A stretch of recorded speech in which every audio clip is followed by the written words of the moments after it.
Hello Candy Lovers! Welcome back to my channel. So for today's video, tuturuan ko kayo paano tumango sa inyong ilong sa papamagitan ng paglagay ng 3D rhinoplasty or yung tinatawag na nose secret. So kung gusto nyong malaman kung paano, then keep on watching.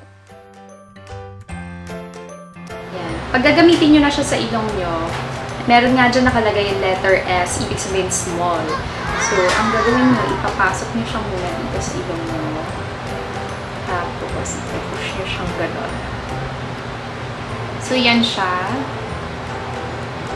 Mas nag-lift yung dito, diba? Tsaka yung butas ng ilong mas dimmer. So, yan. Pasok na natin yung sa kabila. Dahan-dahan lang talaga.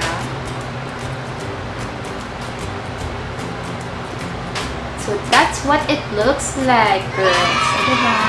Pag front view, hindi niya talaga halata. Hindi yung makikita na parang nag-lift ka. Pero pag nagsa-side ka talaga, oh. Diba?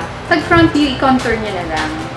Para mas okay. Ayan. Medyo pasensya niyo na, na-rub na yung, foundation sa ilong ko kasi nga inaayos ko siya. So, I suggest, before kayo mag-makeup, kailangan ilagay niyo what it looks like after na nilagay natin yung dalawang nose secret sa ating ilong. And yes, di ba, medyo nag-pointy yung nose natin. Especially pag nag-side view akong ganyan. Di ba? Pero pag front view, hindi masyadong halata, which is a good thing. Tapos pag nag-side view ka, yan na, matangos na siya, pag gumanong ka, oh, perfect, di ba? And may tatlong sizes siya, small, medium, large. Yung akin, since maliit kasi yung butas ng ilong ko, and tiny yung nose ko, small lang siya. Kasi first trinay yung medium, oh my god, ang sakit ng ilong ko. Parang feeling ko mapupunit yung ilong ko. Kaya sabi ko, shucks, kailangan pala small lang pala. So yun, it really depends kung medyo malaki ba yung butas ng ilong nyo or sagwa nyo.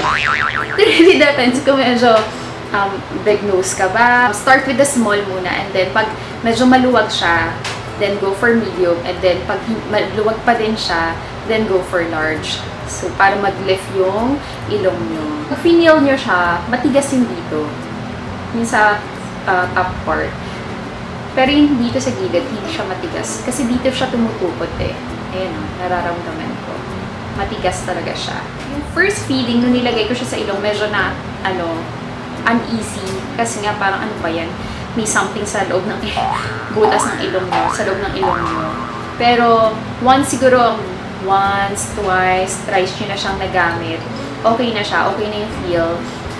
Although, hindi ko lang siya nire-recommend ng pangmatagalan. Kasi, ako, ginamit ko to. Siguro naka 3 hours na to naka 3 hours ko nang suot to. Medyo nafe-feel ko na masakit na yung ditong part. Kasi nga, syempre, nakatukod siya. So, parang, medyo masakit na siya. So, maganda siya gamitin pag kunyari may events kayo or photoshoot, di ba? Pag hindi ka na kaya ng contour, edi go! Pack! Shoot! Di ba? Natandaan ko yung una ko siyang nilagay. Takot na takot ako kasi parang feeling ko ma-shoot siya sa loob ng ilong ko. Oh my God, talaga. Grabe yung kaba ko. And then, with the little practice, alam mo, nag-research pa talaga ako sa YouTube kung paano siya nilalagay. Pero takot na takot talaga yung feeling ko kasi nga, baka nga talaga siya ma-shoot. Paano na, diba? Tingnan mo kasi, yan tuloy na nangyari sa'yo. Ayoko naman ng ganun, diba? Nakaka-lurks-perks. Pero syempre, gusto ko kasi makita kung ano yung itsura ng ilong ko pag medyo pointy, ginamit yan. So, I'm really happy with the result naman. And, diba? It's very natural. So, what do you guys think about my nose? Diba? Hindi naman siya masyadong, fake looking. So, it's definitely worth trying. Super mura lang siya. You will not undergo any surgery. Ngayon naman, pag tatanggalin nyo siya, may ganito, parang hook na kasama. Oh, this is very awkward, ha? Pero yan, isusungkutin nyo lang siya. Oh my God.